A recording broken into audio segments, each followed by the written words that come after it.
Well, now, a week after the Kenya Rugby Union held its elections, in studio we're joined by the new KRU director. I'm talking about none other than Kikechi Kombo, or as most rugby fans and stakeholders know him as Mwalimu Kombo. Yeah. Mind to explain that name. And he's here to talk about matters rugby, of course, and what happens now that we've already had the elections. Yeah. So what should we expect from the new office? Let's start there. Okay, thank you so much, Richard, for welcoming me. Find that the already office has already taken place, and there are programs for Kenyan rugby. We have qualification for World Cup 2023 starting up, and already I find that there's preparation. There is we are hosting the under-20 this week at KCB grounds in Ruaraka, the Bades Cup. We find that Kenya is competing, and if all goes well, we hope we're going to win that and qualify for World Under-20 Championship. That will be very good for our Kenyan rugby. And find that there are also 7 teams working out to complete the remaining 4 series, and also the women team working out to qualify for the main competition coming up. So if all goes well in Hong Kong next weekend, I think we'll be happy for the Kenyan rugby. Okay, and sure. Most rugby fans are wondering, because there was a statement issued by KRU that we had some, let's say, veteran players, for lack of a better word, returning to the team. Yeah. But I'm guessing some of them did. Yeah. But who some may consider, let me say, major, like. Of course, we have our top try scorer, and he's not in the team at the moment. But should we expect them back at the moment, or are we moving forward with the younger players for, let's say, building a new team for the future? When it comes to every country, there's that transition where the senior players now move out and the young players take over. And we've seen it in South Africa, we've seen it in New Zealand, we've seen it in Australia. They are building up their teams, and young guys are coming up to play. With the Kenyan team, there's also that transition, and we've seen coaches give them a chance to play. And the senior players, well, there was that misunderstanding because of the finance, but that thing was sorted. Yeah. And you find that the young players, definitely, when you look at how they are playing now, they have gotten enough experience, and now it's prerogative of the coach to see whom to select for the team. And it's also good for all the senior players who've come back and they have been selected for the team, heading to Hong Kong and Singapore. And probably as they gel together, we'll be able to play well. Probably we might not do well in Singapore because of the teams that are there. These are elite teams, actually top teams, Australia, New Zealand. But going down to Singapore, I think that's our hunting ground. We won in 2017. Definitely we'll be able to do well. The coaches will be able to work out and see where they've gone and rectify the mistake, and we definitely will be able to do well. And as per training, as per now, we know where we are now.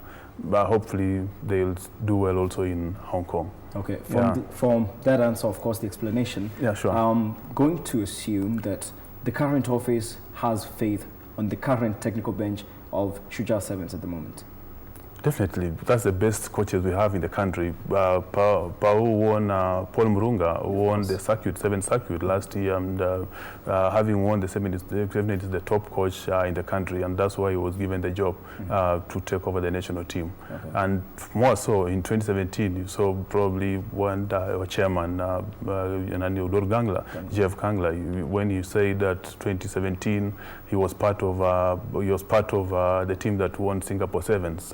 And with Benja being his assistant, so he's definitely has experience and be able to do well with the national team as per now for those guys who applied for that particular job position. Sure. Okay, now what are we targeting for Shujaa at the moment? Because we have the Olympics. Yeah. And what's our target? What's our short-term target, and what are our long-term targets at the moment?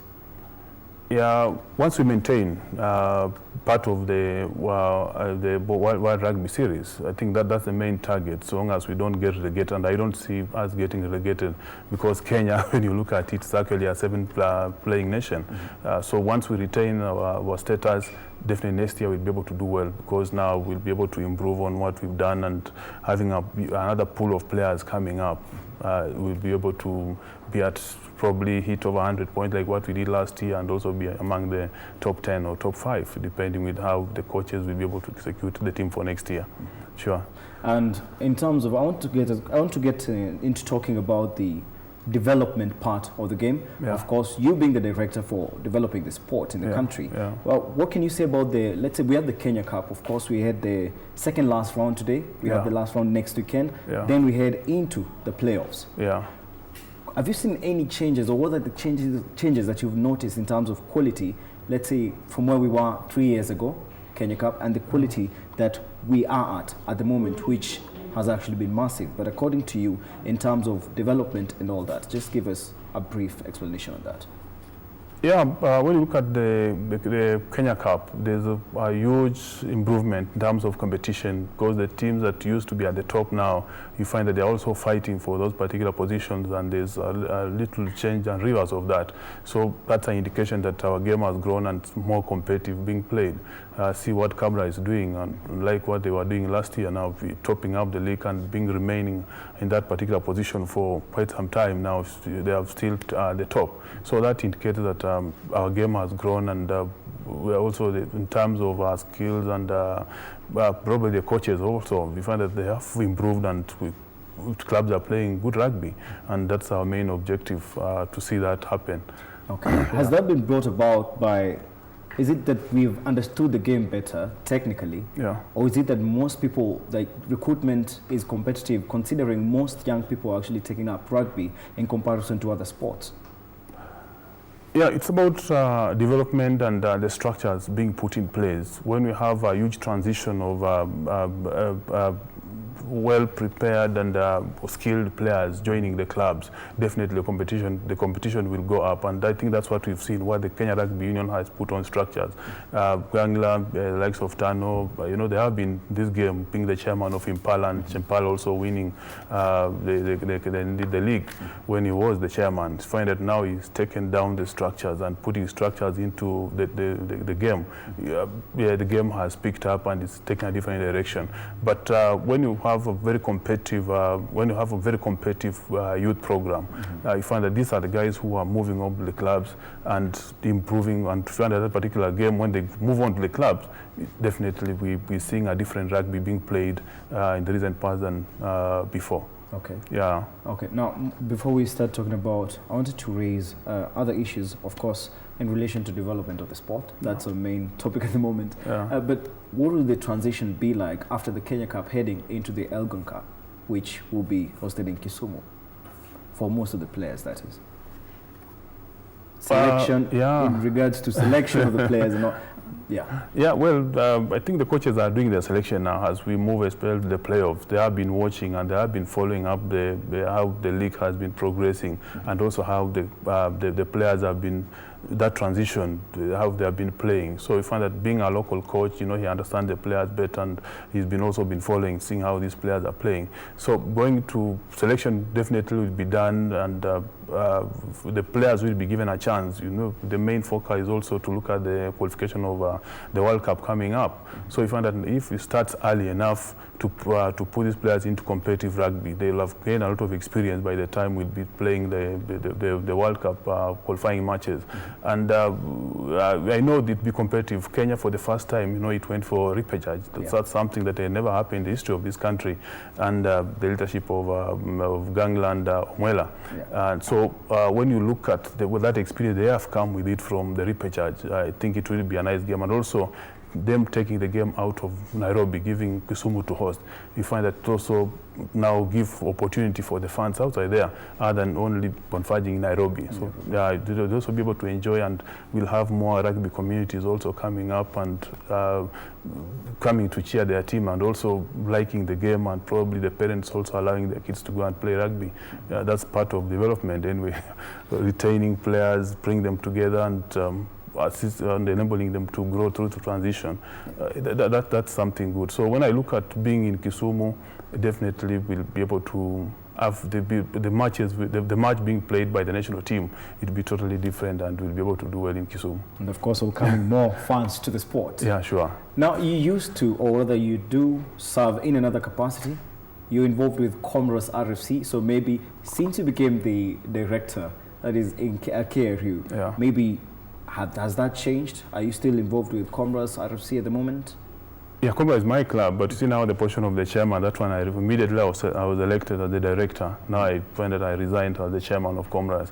But Comras being my team, definitely I'm part of it and still giving some ideas for it to grow. And Comras was wide. Apart from the senior team and the ladies team, we have also age grade rugby, age grade teams, around 650 kids playing rugby on monthly pay. So they might require a lot of input from different people, and being part of it, probably even can't run away off of it. Did you say 650 kids? Yeah. That's just Comras RFC?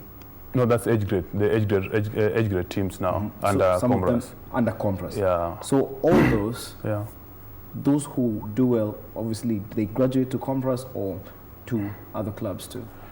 Yeah, the main purpose of Comras RFC, forming the Comras RFC, was the transition. Those guys who are now graduating from the age grade rugby, they can be able to, if they cannot be able to make it the Kenya Cup teams, if they have a falling ground where they play, and then once they gain their skills, they are matured enough to join the Kenya team side. Now they graduate. You can see likes of Kevin Agwambo, who's come from under 10, now playing for Comras, for Homeboys RFC. We have Paul Msami, who is playing for Mwamba. Makumi is now the captaining Strathmore. He's grown through the age grade rank of Comrades RFC.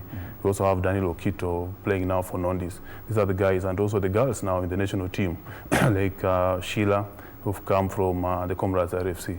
Sure. Now, from what I've gathered from that information, of course, the development bit, but is Comras a stepping stone, let's say, to it won't get to a point whereby we can see Comras competing to get into the Kenya Cup? Because most players, as you said, once they come to Comras and they hone their skills, they're recruited by the Kenya Cup sides. Yeah, as per now, we found that this is a developmental. The main purpose was the developing of our players through the age grade rank from under 10 to the seniors. But see, for you to make the Kenya Strength Cup side, you need to get prepared. Rather than just rushing, winning, then going Kenya Cup, you gotten one season being there and then you get relegated. I think that's not good. It's better you have the right structures. When you graduate to Kenya Cup, when you qualify to Kenya Cup, you play and you remain there and become a core team for the Kenya Cup League. Rather than just being there in one season, you're down, and it's not good anyway. You have to say to developing. Yeah. Okay, now, finally, what are the plans for the new office when it comes to women's rugby? Of course, we've seen a couple of steps being taken to take it to the next level, but when are we going to actually get there? Well, there's a program, there's a strategic plan for the union, and it's now being implemented, and the women has not been left behind. There's a league going on now for the women team. Tomorrow they'll be in Nakuru, and fans will be in Nakuru. We're watching the ladies team. So there's a program for them. Also, apart from the clubs having their team, there's also school rugby, whereby they're introducing the game slowly by slowly, and being a development, I'll make sure that the girls also competing like the boys in high school, where we have a league, and also playing up the national KRU. They have to take up the girls team also, because this is a competition that it's being played across the world. And for us, Kenya, to do well in women rugby, definitely we must have a very strong base for these players to play, and then that transition be there from the clubs to colleges, then to the national team. Okay. Sure. Now, finally, as a rugby fan, not as the KRU director, Shujaa is traveling out of the country, heading to Hong Kong, then Singapore. Yeah. As a rugby fan, what do you expect of the team? Where do you expect us to reach? Because we've yet to qualify for main cup quarterfinal this season. Yeah. So as a fan, what do you hope to see? Well, as a fan, depending with how the team has prepared, and I know they are prepared well, and their opponent also, how the game, so the coaches will take one game at a time. So probably if they win 2 matches, then we'll be at the quarters. But I know in Hong Kong, and I've said that pool, if those are elite teams, the top teams across the world, it will be a bit tough. But I know the boys know the task ahead. They are prepared well and definitely be able to do well. As a fan, I see Kenya doing well in Hong Kong and hunting ground in Singapore, winning again, bring the trophy as they did in 2017. Okay. Yeah, sure. And of course, thank you very much, Madam Kombo, for joining us tonight here at Channel 1. And we are going to be keeping tabs on everything that KRU is doing, including I'm particularly interested in the strategy you talked about, pushing women rugby forward. Okay. Well, now for the viewer, remember you can always share your feedback on the news or on the interview. Any other comment, you can leave it on our social media platforms, on Twitter at KBC Channel 1. My Twitter handle is at Monga_Mbatia. Don't go too far.